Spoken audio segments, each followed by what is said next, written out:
dhowr bilood ka hor waxaa duqa magaalada Sheffield ee waqooyiga Ingiriiska loo doortay wiil dhalinyaro Soomaaliya waxaana uu ka soo baxay xisbiga Greenka intii uu xilka hayay waxa uu qaaday tallaabooyin iyo mowqifyo siyaasadeed oo saxaafaddu soo hadal qaaday sida inuu madaxweyne Trump ka mamnuucay inuu soo booqdo magaalada Sheffield dhawaan ayaan maayarka Sheffield ku booqday xafiiskiisa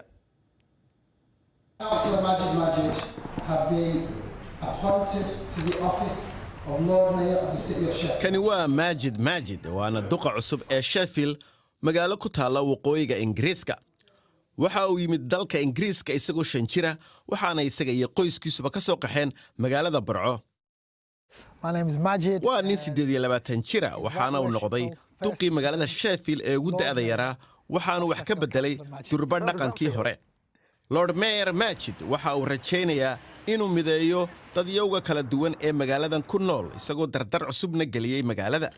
dhawaan maran booqday magaalada Sheffield ayaa haddaba waxaan kula kulmay maayarka cusub ee ka tirsan xisbiga Greenka Mayor Majid Hey magacaygu waa Majid waxaan ku dhashay Burco anigoo 5 jir baan imay magaaladan Sheffield baan ku soo koray xaganan wax ku dhigtay iskuulkayga xaganan ku dhigtay jaamacadana waxaan ku dhigtay magaalada Earth Hall ee ku taala East Yorkshire markaasna Sheffield baan ku soo koray markaasna anigoo 4 sanadood ago baan Green Party-ga join gareeyay xisbiga Green Party-ga markaasna alxamdulillah kana Lord Mayor ka noqday waxaad noqotay imika Lord Mayorkii ee magaalada Sheffield maxaad rabtaa inaad qabato mar haddii xilka weyn lagu dhiibay markaas waxaan doonayaa dadka caawiya oo dadka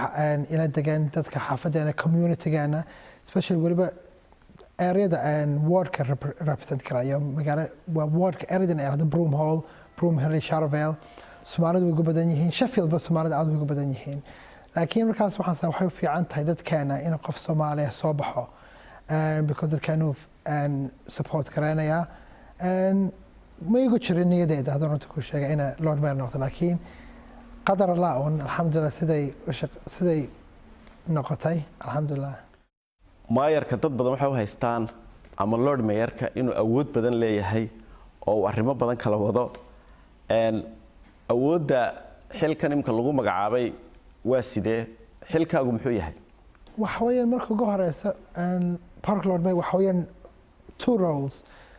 kagu horeeya Lord Mayor waa ambassador-ka magaalada Sheffield Sheffield baan represent karaya locally nationally internationally kalabaadna waxa weeyaan wax jira waxaan yiraahdo full council meeting dadka councilor-ka doona Sheffield way isku imaadaan once a month bay isku imaadaan and markaas aniga meeting-ka chair karaya meeting-kaasna waxaa decisions-kana sameynaya qof kasta ee Sheffield affect garanaya magaaladan Sheffield ayaa soo dhaweysay maayarkeedii ugu horeeyay oo ah nin dhalashadiisu ay Soomaali iyo British ba tahay waxa ayna ku maamuseen in uu magaaladiisa u shaqeeyo waa duqii magaalada Sheffield laakiinse kama marna inuu kaftamo waana kan Majid oo igala kaftamaya ku hadalka luqadiisa Soomaaliga and my English is like your Somali so okay runta buu sheegayaa 6 out of 10